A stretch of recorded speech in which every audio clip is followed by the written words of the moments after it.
Las Vegas, Nevada, a city built on big money, fast luck, and high security. But sometimes, the biggest scores don't happen inside casinos. They happen on the streets, in broad daylight. Heather Tallchief was only 21 when she applied for a job that would change her life and cost her freedom. She didn't have a criminal record. In fact, she'd once worked in healthcare, helping the elderly. Quiet, intelligent, seemingly unremarkable. That made her the perfect candidate. The year was 1993. Heather signed on with Loomis Armored, a company responsible for transporting millions of dollars in cash and coins across the city every day. Her job? Drive one of their heavily protected armored trucks, the kind built like tanks, built to never get robbed. FBI Special Agent Mark Hensley, now retired, remembers the case vividly. She wasn't the kind of person you'd expect to pull off a major heist. No red flags. She came off completely clean. And that's what made her so dangerous. What nobody at Loomis knew, and what no background check could have revealed, was that Heather had recently fallen under the influence of a man with a dark past, Roberto Solis. He was charming, older, poetic even, but behind the mystique was a man with blood on his hands. Solis had served over 2 decades in prison for a fatal robbery back in the 1960s. He was out on parole, supposedly rehabilitated, but that was just a front. Heather, young and impressionable, had become completely consumed by him, and together, they were about to commit one of the boldest cash heists in Las Vegas history. It wasn't just the amount of money they took. It was how easily they got away with it. It was a Friday morning, October 1st, 1993. A day like any other. Heather pulled up behind the Circus Hotel and Casino in downtown Las Vegas, driving her armored Loomis truck. She was on a routine cash delivery run with 2 co-workers, both of whom trusted her completely. She was quiet, focused, professional. At around 8 a.m., while her partner stepped inside with a cart of money, Heather was left alone in the driver's seat. That was the plan. Always was. Just a few minutes. Just until they came back.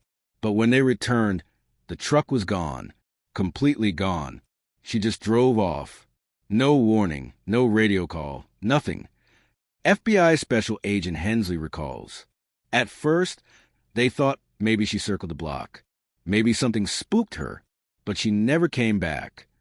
Inside that truck, over $3.1 million in untraceable cash, stacked in sealed containers. Gone in under 5 minutes. It was one of the largest cash thefts in the city's history, and possibly the smoothest.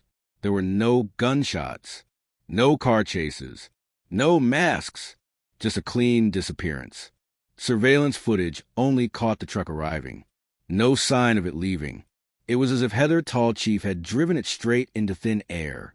Loomis employees were stunned. And the police? Even more so. The moment the report hit FBI desks, the tone changed. This wasn't just a robbery. It was a ghost operation, meticulously planned, perfectly timed, and terrifyingly efficient. This wasn't someone acting out on a whim. Whoever was behind this knew exactly what they were doing. Said Hensley, and that meant she wasn't alone. The investigation moved fast. Helicopters were dispatched. Roadblocks set up. Airports were put on alert. But by the time law enforcement mobilized, Heather and the truck were already long gone. Hours later, they found the Loomis vehicle, abandoned in a warehouse lot, still in Las Vegas. The cash? Stripped clean. Not a single bill left behind. It was now clear this wasn't a joyride. This was a highly coordinated escape.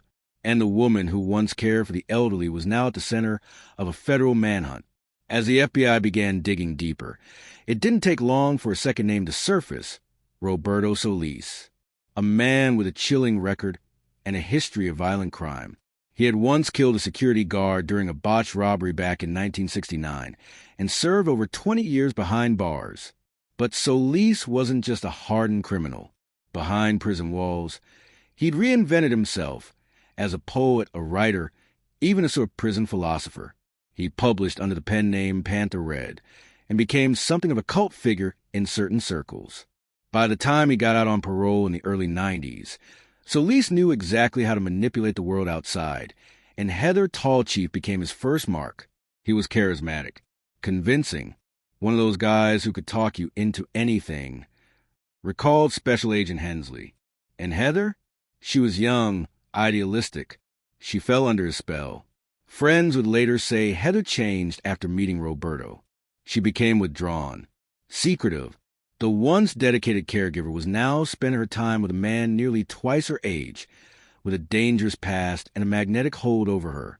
The FBI believed Solis was the architect behind the heist. He was the one with the experience, the one who could plan every step, from the timing to the getaway. Heather, they suspected, was the inside connection, the one who made it all possible. And then they both vanished. We checked every flight, every border, every tip. Nothing. Said Hensley. It was like they evaporated. Rumors started to spread. Some claimed they fled to Central America. Others swore they'd seen them in Europe, living under new names with fresh identities. There were whispers of fake passports, plastic surgeries, cash buried in the desert. But nothing could be confirmed. The money was gone.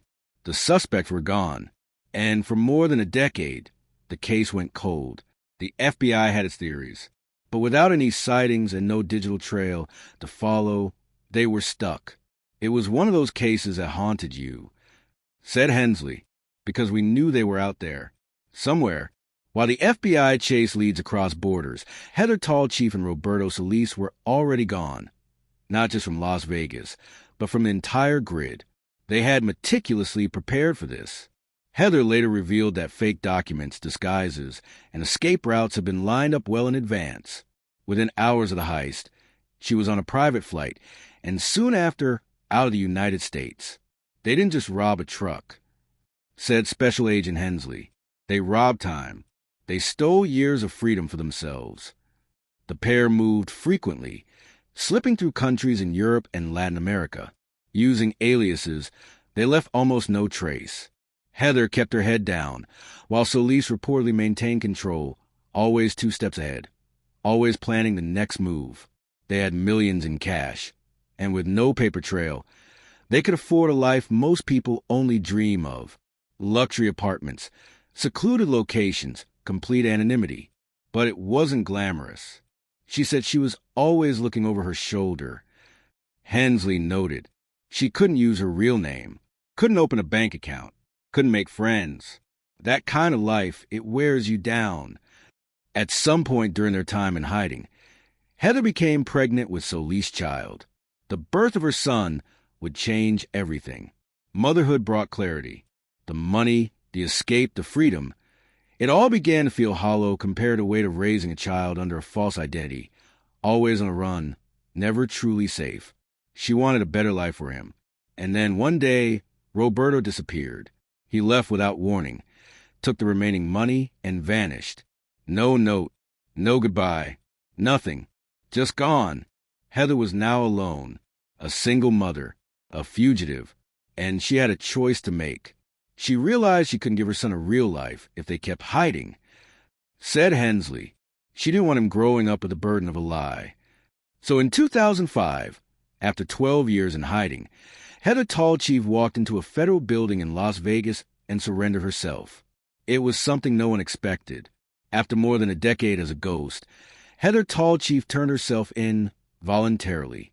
She walked into a Las Vegas courthouse in 2005, holding nothing but the truth. No lawyer, no media, just a quiet determination in her voice and a story the FBI had waited 12 years to hear. When I got the call, I didn't believe it, said Special Agent Hensley. Nobody expected her to come back. Certainly not like that. In her statement, Heather confessed her role in the Loomis heist, but insisted she hadn't been the mastermind.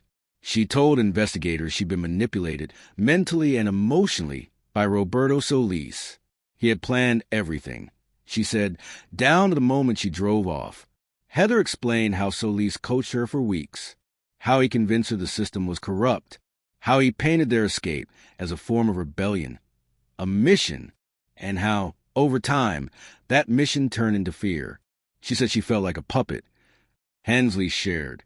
By the end, she wasn't even sure she had a way out.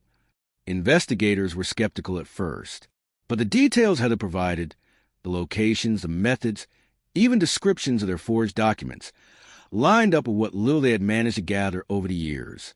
She told them how they left the country, how the money was split, and how Roberto eventually betrayed her, taking what was left and vanishing without a trace. To this day, his whereabouts remain unknown. Despite cooperating with authorities, Heather still had to answer for her crime. In court, she pleaded guilty to federal charges related to the robbery and was sentenced to just over 5 years in prison. A remarkably light sentence, considering the scale of the theft. But the judge took into account her surrender, her clean record prior to the heist, and the fact that she was now a single mother trying to raise her son with honesty.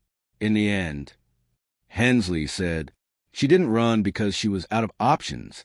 She came back because she wanted to do what was right. The story of Heather Tallchief didn't end in a blaze of sirens or a dramatic arrest. It ended in quiet reflection and a rare second chance. After serving a little over 5 years in federal prison, Heather was released and began the long process of rebuilding her life. She stepped back into a world that barely remembered her, but one that had never stopped wondering what happened to the $3.1 million she helped steal. Most of the money was never recovered, said Special Agent Hensley. We believe Roberto took it. Where he went, no one knows. To this day, Roberto Solis remains a fugitive, one of the few people connected to such a high-profile crime to vanish completely off the grid. Despite countless leads, international alerts, and years of searching, his trail went cold after 1994. Some think he may have undergone plastic surgery. Others believe he's living in a remote part of South America under a different identity.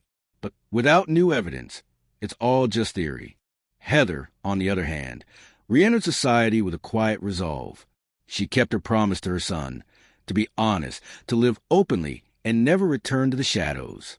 She didn't ask for sympathy. Hensley said she knew what she did, but she faced it, and that counts for something. The case has since become legend. The young woman who stole millions without firing a shot, who disappeared without a trace, and who ultimately came back not for herself, but for her child.